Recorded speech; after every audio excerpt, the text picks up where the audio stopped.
우리는 하나님을 믿는 사람들입니다. 또한 우리는 하나님을 믿을 뿐만 아니라 하나님의 말씀인 성경을 믿는 사람들입니다. 특별히 우리는 성경의 많은 말씀 중에 창세기 1장 1절 말씀을 우리 인생의 기초의 말씀으로 삼는 사람들입니다. 성경에 많은 말씀이 있지만 창세기 1장 1절 말씀을 빼버리면 나머지 성경 구절이 어떻게 된다고 했습니까? 무너집니다. 성경만 무너지는 게 아니라 우리 인생의 기반도 창세기 1장 1절이 사라지면 허무해집니다. 여러분, 우울감과 허무함을 뭘로 극복합니까? 더 세련되고 더 매력 있는 사람으로 변화되면 우울감이 사라지는 게 아니고 내 인생의 기초가 누가 되면 창조주 하나님이 되시면 우리의 삶이 늙어도 병들어도 우리의 기초는 흔들리지 않는다고 믿습니다. 뿐만 아니라 이 창세기 12장 1절로 3절 말씀은 성경 말씀 중에도 굉장히 중요한 말씀입니다. 아브라함에게 주신 말씀이면서 동시에 아브라함의 언약 백성으로 누구든지 주 예수 그리스도 이름을 부르는 자들에게 하나님이 주신 말씀이 바로 창세기 12장 1절로 3절입니다. 너는 너의 본토 친척 아비 집을 떠나 내가 내게 지시할 땅으로 가라. 너는 복이 될지어다. 너를 축복하는 자를 내가 축복하고 너를 저주하는 자를 내가 저주하겠다. 여러분, 그러므로 하나님을 믿는 사람들은 마귀가 저주할 수 있나요? 세상이 우리를 잠시 무너뜨릴 수는 있으나 영원히 우리의 인생을 사로잡을 수는 없다는 말씀입니다. 하나님을 반대로 믿지 않는 사람들은 무엇을 가장 두려워할까요? 바로 저주와 실패를 가장 무서워합니다. 말 한마디에 상처받고 말 한마디에 꼬꾸라집니다. 하나님을 믿는 사람은 힘들어도 버텨냅니다. 견뎌냅니다. 그러나 인생의 기초가 하나님이 아닌 사람은 사람의 말을 두려워합니다. 하나님을 믿는 사람은 무엇보다도 어둠이 빛을 이길 수 없고 악이 선을 이길 수 없다라는 믿음이 있습니다. 그러므로 믿음을 가진 신자의 눈에는 보이는 게 있어요. 믿음의 눈으로 보면 보이는 게 있어요. 무엇입니까? 악인의 길은 결국 오르막이라는 겁니까? 내리막이라는 것입니까? 악인의 번성과 형통은 계속 번성할 수 없습니다. 결국 추락합니다. 그러므로 악인의 길은 맨 마지막에 추락입니까? 처음부터 내리막입니까? 처음부터 내리막입니다. 악인의 길은 내리막입니다. 반대로 의인의 길은 결국 오르막 길이라는 것을 알 수 있습니다. 악인의 길은 처음부터 내리막이라면 의인의 길은 처음부터 오르막입니다. 고로 하나님의 백성을 축복할 수는 있어도 하나님의 백성을 저주할 수는 없습니다. 여러분, 대한민국 국민이라면 애국가를 다 압니다. 근데 대한민국 국민 앞에 애국가라는 이 노래를 틀리게 연주하면 대한민국 국민이라면 대번에 그걸 감지하죠. 연주를 이상하게 한다? 애국가는 대한민국의 국가입니다. 하나님 나라의 국가는, 애국가는 무엇일까요? 그게 바로 복음입니다. 복음은 복된 소리입니다. 복음을 경험한 사람은 하나님을 믿고 내가 언약 백성이라는 그런 정체성이 확실한 사람은 마귀가 속삭이는 복음을 틀리게 연주한 소리를 들으면 알아챌까요? 알아채지 못할까요? 나를 축복하는 메시지인지 나를 무너뜨리는 메시지인지 분별할 줄 압니다. 말은 자세히 할 줄 모르지만 느낌으로 알아요. 저것은 선한 메시지가 아니구나. 저것은 나를 힘들게 하는 메시지구나.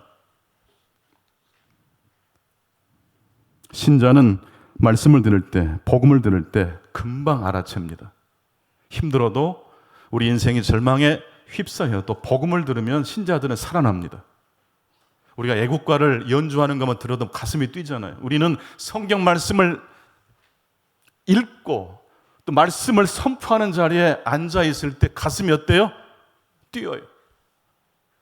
우울한 모드로 왔다가 나갈 때는 신나고 희망을 갖고 나아가시는 저와 여러분 되시기를 간절히 축복합니다. 모압 왕 발락은 이스라엘 백성들이 진군하는 소식을 듣고 겁을 먹었다고 합니다.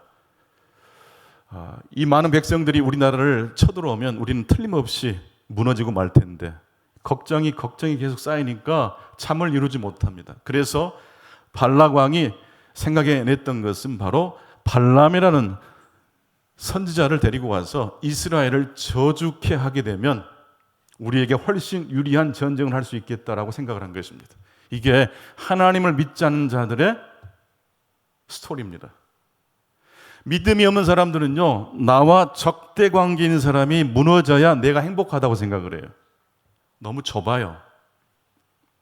과연 발락의 계획은 성공했을까요? 발락은 이스라엘 백성들을 저주하는데 성공했을까요? 오늘 말씀의 제목이 뭐죠? 그의 나라가 흥왕하리이다. 이스라엘의 나라가 어때요? 망하지 않는데요. 하나님 나라는 망할 수가 없대요. 그러면 발락의谋略은 실패입니까? 성공입니까? 처음부터 실패인 것입니다. 첫 번째, 마귀의 저주는 하나님의 축복을 이길 수 없다라는 말씀입니다. 오늘 민수기 23장 전체를 쭉 읽어보면 발람이 발락의 유혹을 느껴서 오긴 왔는데 발람 선지자가 이스라엘 백성들을 저주하기는커녕 3번씩이나 축복의 메시지를 선포하고 맙니다. 이스라엘을 저주하라고 초청했는데 이스라엘을 축복하고 있어요. 더 나아가서 어느 순간 이 발람은 이스라엘 백성과 자신을 동일시합니다. 그리고 내 인생도 이스라엘 백성들처럼 죽고 살았으면 좋겠다라고 자기도 모르게 고백해요. 민수기 오늘 본문 8절로 10절 말씀을 함께 읽겠습니다. 시작. 하나님이 저주하지 않으신 자를 내가 어찌 저주하며 여호와께서 꾸짖지 않으신 자를 내가 어찌 꾸짖으랴. 내가 바위 위에서 그들을 보며 작은 산에서 그들을 바라보니 이 백성은 홀로 살 것이라. 그들 여러 민족 중 하나로 여기지 않으리로다. 야고보 티끌을 누가 세며 이스라엘의 4분의 1을 누가 능히 셀고 나는 의인의 죽음을 죽기 원하며 나의 종말이 그와 같기를 바라노라 하며. 야곱의 티끌을 셀 수 없다는 것은 야곱의 족속 이스라엘이 번성한다는 뜻이에요. 그의 나라가 흥왕한다는 뜻이고, 오늘 또 마지막 절을 10절을 말씀 보게 되면 그렇게 축복을 선포한 발람이 나는 의인의 죽음을 죽기 원하며 나의 종말이 이스라엘 백성과 같이 되기를 원하노라. 어느 순간 이스라엘 백성의 운명과 발람의 운명이 하나로 되고 있어요. 여러분, 하나님의 말씀을 사랑하십니까? 그러면 여러분의 운명은 하나님 말씀대로 가요. 여러분이 시간을 투자하는 것, 여러분이 물질을 투자하는 것이 여러분의 인생이 어떤 인생인지를 드러나요. 그 중에 물질보다 더 중요한 건 시간을 어디다 쓰느냐예요. 예배를 통하여 여러분의 시간이 일주일에 딱 1시간 하나님의 것이 아니라 이 시간을 통해서 내 인생 전체가 하나님의 것임을 구분하시고 또 그렇게 분별하실 수 있기를 간절히 축복합니다. 저주를 하지 않고 오히려 축복을 쏟아내자 발락이 더 높은 산으로 이 발람을 끌고 갑니다. 그래서 이스라엘 백성들이 좀 더 작게 보이는 이스라엘 진영의 끝부분만 보이는 높은 산으로 비스가산 정상으로 이 발람을 끌고 갑니다. 그렇게 하면 이스라엘 진영의 끝부분만 보는 것하고 이스라엘 전체 2만명 이상 되는 이스라엘 전체가 보이는 데서 이스라엘을 향해 메시지를 선포하는 것과 이스라엘의 끝부분만 보이는 그런 부분에 올라가서 이스라엘을 향하여 선포하는 것은 분명히 차이가 있겠죠. 그렇게 해서 비스가산 정상으로 발람을 데리고 갔습니다. 높은 산 위에 올라가 보니까 이스라엘 진영의 끝부분만 보입니다. 자, 오늘 본문 13절과 14절 말씀입니다. 시작. 발락이 말하되 나와 함께 그들을 달리 볼 곳으로 가자. 거기서는 그들이 다 보지 못하고 그들의 끝만 보리니 거기서 나를 위하여 그들을 저주하라 하고 소빔들로 인도하여 비스가 꼭대기에 이르러 7제단을 쌓고 각 제단에 수송아지와 순양을 드리니. 비스가산 꼭대기로 올라가 보니까 이스라엘 백성들이 끝부분만, 일부분만 보였어요. 별것 아닌 것처럼 보인다는 뜻이에요. 여러분, 마귀는요, 우리 인생 전체를 보고 평가할까요? 우리 인생의 일부분만 보고 평가할까요? 믿음이 없는 사람들은요, 실수한 것만 조명해요. 믿음이 없는 사람들은요, 성공한 것만 조명해요. 다 가짜예요. 다 잘못된 연주예요. 인생을 논할 때는 우리의 과거만 논해서도 안 되고, 우리의 현재만 논해서도 안 되고, 과거, 현재, 무엇까지, 미래까지 볼 수 있어야 돼요. 그래서 우리는 우리 인생을 전체를 다 조망할 수 있습니까? 없습니까? 없어요. 그래서 창조주 하나님께, 시간의 주인이신 하나님께 우리 인생을 맡기는 사람이 복되고 흥왕하게 될 줄로 믿습니다. 저주의 각도는 우리 인생의 일부분만 보게 해주는 각도예요. 축복의 각도는요, 우리 인생의 전체를 보게 해주는 각도예요. 어떤 사람은 여러분들을 만나면 만날수록 축복해주는 사람이 있고, 어떤 사람은 만나면 만날수록 부담이 되는 존재가 있어요. 여러분의 이야기를 잘 경청해서 들어주는 사람을 만나면 여러분이 복되실 거예요. 여러분이 누군가를 축복하고 싶으시냐면 그 사람의 이야기를 경청해 주세요. 그럼 그 사람이 회복돼요. 나이가 드신 분들은요, 젊은 사람이 할 수 없는 힘이 있어요. 젊은 사람들은 늘 성공과 실패에 부침이 많기 때문에 작은 일에도 실망하고 낙심하거든요. 연세가 드신 분들은요, 다 겪어왔어요. 그래서 후배들을 만날 때, 젊은 사람을 만날 때 이 한마디만 하시면 돼요. 나는 너희들을 믿는다. 그 한마디면 얼마나 위로가 되는지 몰라요. 악마는, 마귀는 작은 것을 크게 조명합니다. 좁혀진 관점에서 보게 만듭니다. 작은 실수를 크게 확대 해석하게 합니다. 한 번의 실수가 영원한 실수인 것처럼 착각하게 만듭니다. 반대로 성령님은 하나님의 관점에서 우리의 인생을 바라보게 하십니다. 두 번째, 이 아침 우리에게 주신 메시지입니다. 저주의 각도는 전체가 아닌 일부분만을 보여준다는 것입니다. 민수기 23장 13절 한 번 더 우리 읽겠습니다. 시작. 발락이 말하되 나와 함께 그들을 달리 볼 곳으로 가자. 거기서는 그들을 다 보지 못하고 그들의 끝만 보리니 거기서 나를 위하여 그들을 저주하라. 이 발락도 보통 사람이 아니죠. 발람이 하나님의 말씀만 대언하는 것을 딱 보았을 때 포기하지 않고 집요하게, 그러면 나와 함께 비스그산 꼭대기에 올라가서 보면 이스라엘 백성들이 끝부분만 보여서 당신이 내가 요구한 것을 그래도 할 마음이 일어날 수 있습니다. 숲을 보지 않고 나무만 보는 각도가 있어요. 그런 사람들의 이야기는 귀담아 듣지 마세요. 복음은 우리에게 하나님의 나라와 의를 구하라고 말씀합니다. 여러분, 단순히 내 가문을 빛내는 정도가 아니고 하나님의 나라를 빛내시는 저와 여러분 되시기를 축복합니다. 그래서 우리는 빅스토리에 내 인생을 섞어야 돼요. 단순히 성공했느냐, 건강하게 살았느냐 정도가 아니에요. 하나님의 스토리에 저와 여러분의 운명을 섞으실 수 있기를 축복합니다. 그러므로 좁혀진 선은, 마귀의 괴계는 실패할 수밖에 없고 하나님의 축복은 늘 흥왕할 수밖에 없습니다.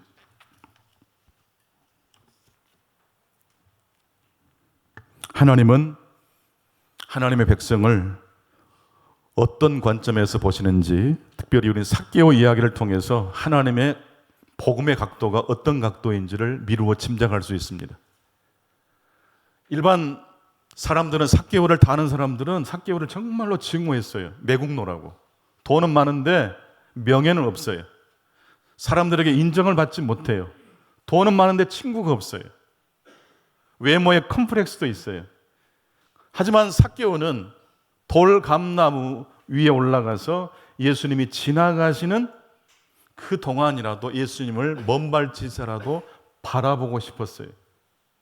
그 많은 사람들 중에 예수님은 누구를 향하여 걸어가십니까? 삭개오를 향해 나아갑니다. 그리고 너 회개하면 내가 용서해 줄게라고 말씀하지 않고 오늘 내가 너의 집에 유해해야 되겠다라고 말을 합니다. 내가 너와 친구하자. 내가 너와 친구하자라고 말씀하신 겁니다. 이때 삭개오가 지금까지 훔쳤던 것, 도둑질했던 것 다 4배로 변상했고 제 인생을 새롭게 바꿔 쓰겠다고 결단을 합니다. 이때 예수님께서 바로 삭개오도 아브라함의 자손이라고 말씀하셨던 겁니다. 여러분, 첫 마디가 참 중요하잖아요. 예수님은 왜 첫 마디를 너의 집에 내가 놀러 가겠다고 하셨을까요? 삭개오를 일부분만 본 게 아니라 그의 과거, 현재, 아직 진행되지 않은 미래까지 보신 거예요. 그래서 삭개오의 삶이 바뀌어진 거예요. 요한복음 1장 46절에 보게 되면 나다나엘이 친구 빌립에게 예수님을 폄하한 발언을 한 게 있어요. 빌립이 예수님을 만난 다음에 내가 메시아를 만났다, 나와 함께 가보자고 하니까 나다나엘이 그래요. 나사렛에서 무슨 선한 것이 날 수 있겠어? 네가 만난 그 예수 나사렛 출신이라며, 듣보잡이라며, 나사렛이란 촌동네 무슨 선한 인물이 날 수 있겠어? 라고 폄하합니다. 근데 나다나엘이 예수님을 만나게 돼요. 근데 예수님이 나다나엘을 보자마자 하신 말씀이 뭘까요? 이 사람은 간사한 게 없다고 그래요. 순수한 사람이라고 칭찬해줘요. 나다나엘이 깜짝 놀래. 당신이 어떻게 저를 아시고, 네가 무화과 나무 아래 앉아있을 때 내가 너를 보았다. 네가 나를 생각하기 전에 나는 이미 너를 보고 있었다. 무화과 나무는 이스라엘의 어떻게 보면 상징입니다. 이스라엘이 로마의 지배를 받고 있을 때 많은 사람들은 언제 독립할까? 하나님의 나라는 언제 임할까? 그런 기도 제목이었거든요. 무화과 나무 아래 나다나엘이 앉아 있었다는 것은 나라를 걱정하면서 기도했다는 뜻이에요.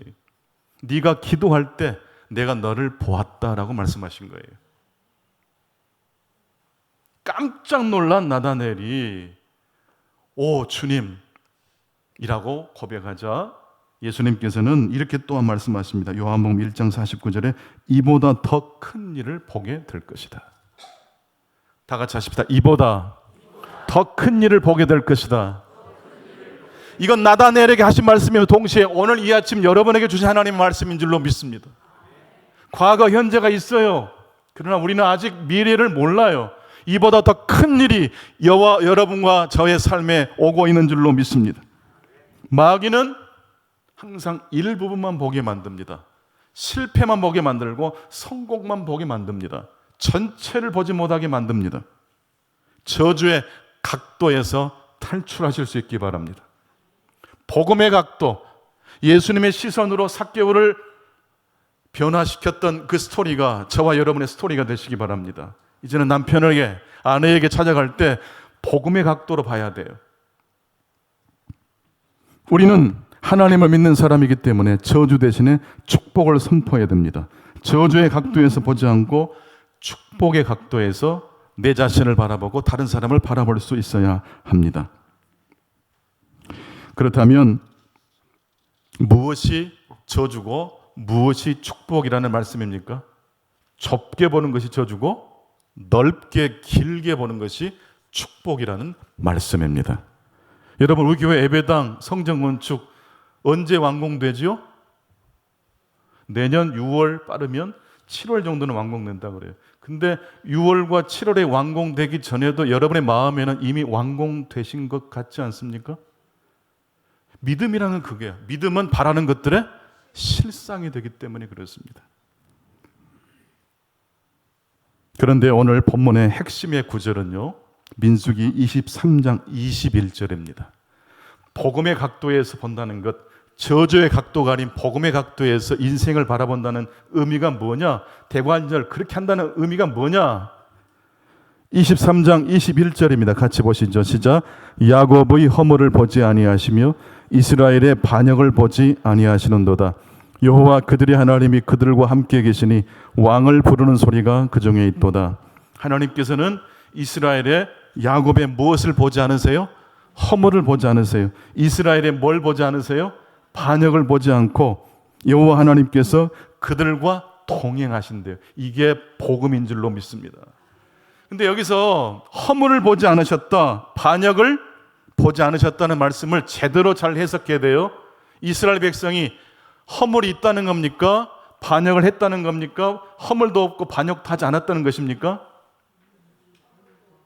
허물이 있다는 걸 이야기하고 계시고 반역했다는 이야기를 언급하신 거예요.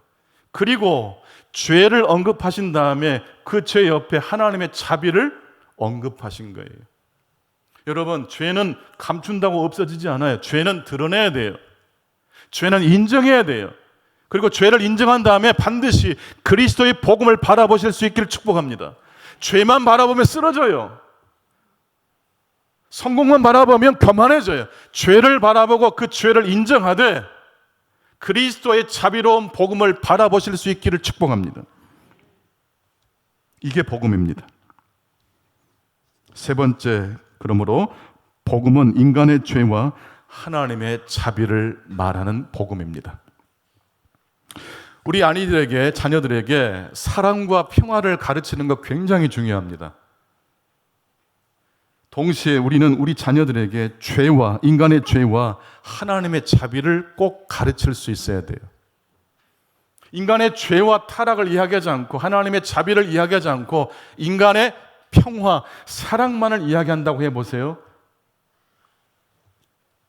예를 들어 이겁니다. 이제 입학을 앞에 둔 우리 어린 자녀에게 부모가 이렇게 말을 합니다. 너는 학교 가서 뭐든지 잘할 수 있을 거야. 너는 무슨 과목이든지 100점 맞을 수 있어. 너는 운동하는 시간에도 다른 친구보다 훨씬 앞서서 뛸 수 있을 거야.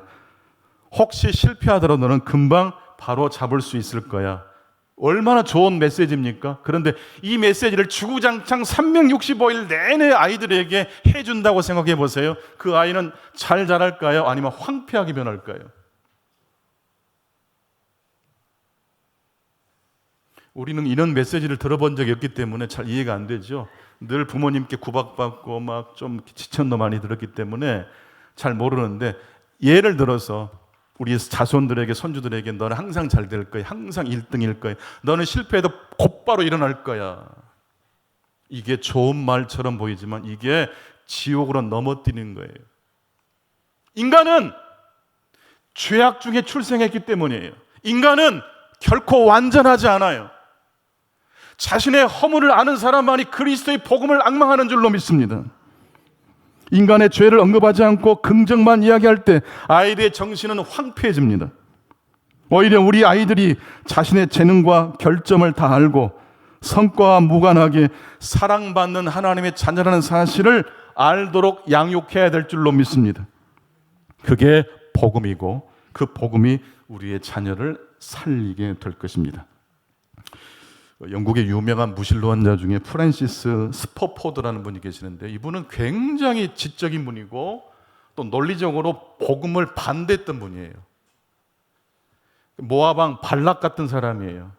기독교를 막 대놓고 폄하하고 성경 아무것도 아니라고 말했던 사람인데, 어느 날 이 양반이 무심코 자기도 모르게 기독교를 발견하고 인생관이 불신자에서 그리스도인으로 바뀌었다라고 합니다.